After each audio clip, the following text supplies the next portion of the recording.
Hi everyone, thank you for joining us here on this live stream tonight. We're about to go live with Andy Green here at the Coventry Transport Museum to celebrate the 25th anniversary of Thrust SSC breaking the sound barrier. We're also going to be joined very shortly by some guests out in America who are part of the team who were working on the Thrust SSC project. So a few of the engineers and other people like that will have lots of interesting things to say about it. So I'm just going to introduce you to John, who is out in Nevada. So give me 5 minutes. Okay, here we go. Hi, John. Can you hear me? Morning, everyone in England. How are you? Yeah, we're doing really well, thank you. We've had a day where we've been all having lots of family activities. Andy's just been treating us to a talk and Q&A, so I'm just going to bring him into the chat now. Great. Morning, Andy. Oh, hello, is he ready? Hi, Andy, can you hear us all right? Hear you.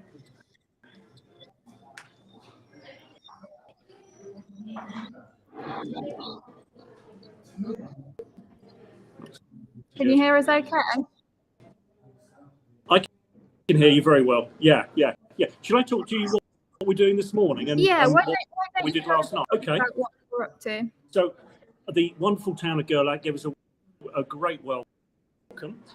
We have our wonderful team here who are going to also have a chat with you. A lovely dinner last night and a great presentation from Glenn.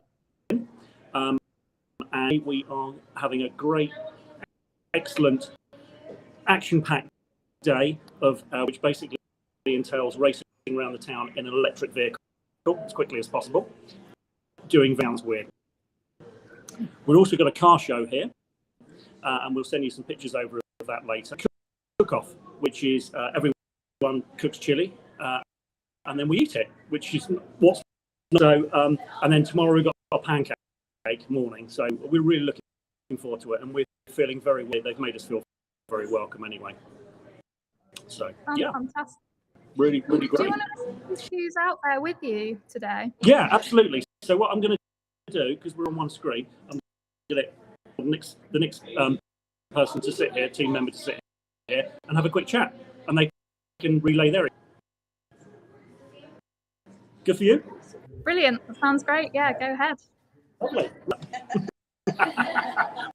Right, goodbye. Catch you later. Hello, greetings everybody from the American side of the. You've got lots and lots of friends and fans here in Gerlach. People who were here for Thrust 2, people who are here for 97, and people who were. The whole thing is just so cool and amazing, and I just love you all. So greetings from everybody. Enjoy the celebrations there, and boom, boom. Who is there? Right, come sit down. Come sit down briefly. Yeah, but I can't see anybody. This is Lacey, who works at Bruno's. Fantastic. So, Lacey, introduce yourself. Who do I see? I'm live. So we've got Andy Green and Jeremy over in the Thrust Gallery. Yeah. We are in the Thrust Gallery. Brilliant. Thank you. Thank you, Lacey. Steve, well done. Hi, everyone. Well, things don't change, 25 years on.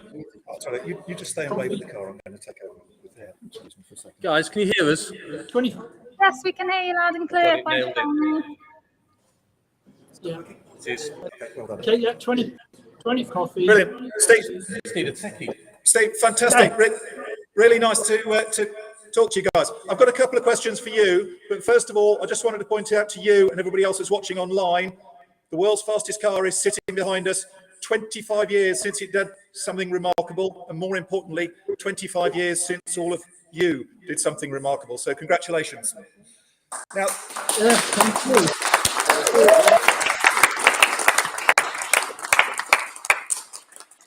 right, now the question, because we were all out there, and we've already had a quick chat with Jeremy here, but I haven't asked you guys yet. I was busy at the time, so I don't know the answer to this one. What was it like when the car went flashing down the desert supersonic? You all had different viewpoints. Steve, what did you see? Yeah, I'm here for that one. I went to the one before the 740, but then the company called me back.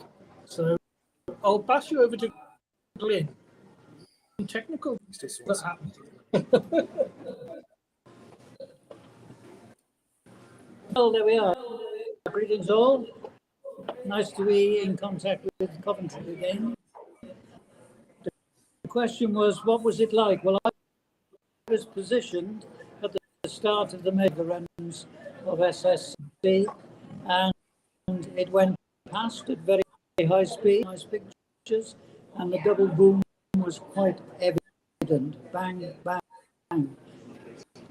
So, if you've got a question, I'll answer it if I can, but really superb time out here, as we always do when we're back at Gurla. So a question I didn't ask you at the time, Glyn, because I probably didn't want to know the answer. What was your biggest concern? My biggest concern, photographs. No, I'm concerned of the vehicle. I think after all the experiences in the desert and the excellence of Black Rock, where a lot of the mechanics here, I was very, very happy with the performance. So I just stood there and enjoyed it. Yeah, it was an extraordinary achievement. We've been just talking to the crowd here about this 17-meter-long, 10-ton car as the world's largest, most powerful, and most unusually steered race car of all time. And it's still, 25 years later, the fastest car in the world. It's an amazing achievement. Yeah, I think it is. Amazing achievement. It's a hard act to follow. We hope someday, but it's a very hard act to follow. And we'll just, whatever happens, it because the first ever supersonic car and supersonic record forever. Yeah, okay. Absolutely right. Glenn, a brilliant effort and a brilliant personal achievement from you, because I know you drew every single piece of that car and every single redesign, all yours. It was a massive personal effort, so well done you. Can I, while we've got Lee hovering over, go on. Sorry, I didn't hear that. It was a long way of saying well done. Okay. Could I can see Lee in the background. Lee, could I just ask you a quick question? Because you were a bit closer to the action in terms of making the car go and stop and turn round. How was the pressure from your point of view? Pretty intense.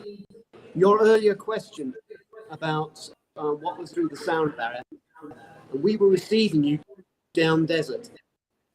We as the team, we had to refuel you.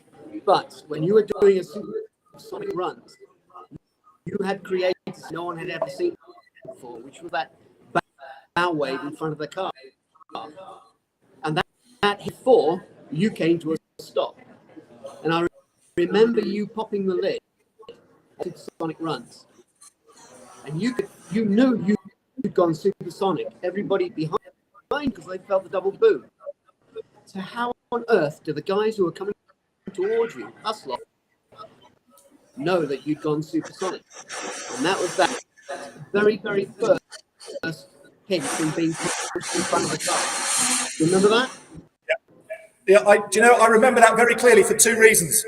The first one of which is that as I rolled to a stop and popped the canopy, you were all celebrating, and you're exactly right. I could not work out how you knew, except of course you'd heard the world's first ever supersonic boom from a car. And then once I got out, right.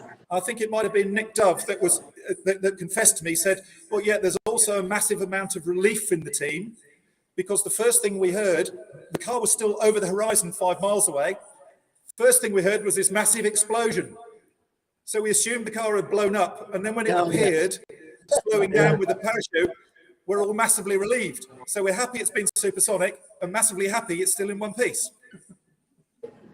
Exactly. Well, for using in that car. Yeah. So let's talk about 25 years ago today. The time is now 5:20, so it was 9:20 in the morning on the 15th of October 1997. We had just rolled the car to a stop, and we were just starting to turn the car around. What were you doing, and how busy were you keeping? We're so well rehearsed. We were so well practiced. In the auxiliary power, I was connecting up the fuel system, and we were pumping fuel. I was whizzing around the car like a bunch of ants.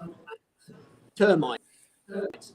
Got the car turned right up, and then you popped the lid back on, and you were set to go.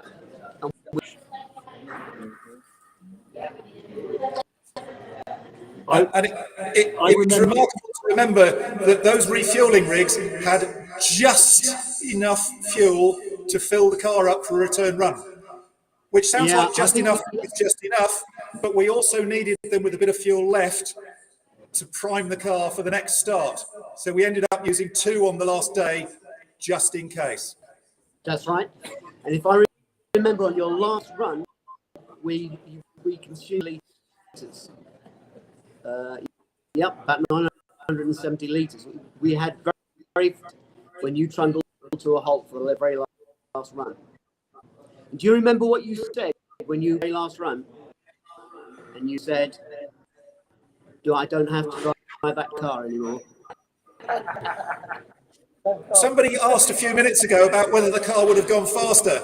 And I said, well, yes, it would. We had bigger engines. We had other things we could do.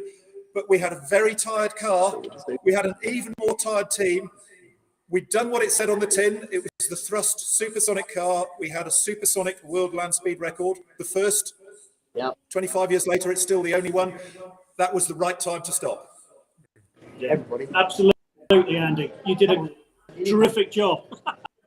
Brilliant. I remember it was a huge team effort, John. Right, I'm kind of out of questions, unless you guys have got anything else from your end. All I can say is I was in the press bin, or unlucky enough, hundreds of press there on those runs, on those last 2 runs, cut it with a knife. It was so stressful. But when we got the record, it was an end of a journey, and we could all go home.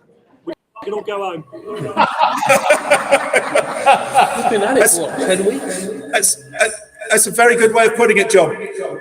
It was a brilliant showcase of great British engineering on a global stage. It was an event it was an achievement that an awful lot of people said couldn't be done, and you guys made it happen. And 25 years later, we're still talking about it, because it's still, that back there is still the fastest car in the world. I wonder if it always will be. It's an extraordinary achievement. Enjoy your celebration out in Gerlach. Say hello to everybody from us, and celebrate the fact you are still the world champions. Well done. We've got the whole team here. Well done, guys. Come on. Nice job. Thank you everyone for coming together and for joining us today. We're going to end things there, but I hope everyone has had a fantastic day so far and continues to enjoy the celebrations. What an amazing achievement. So thank you. Thanks, Heather. Brilliant. Thank you.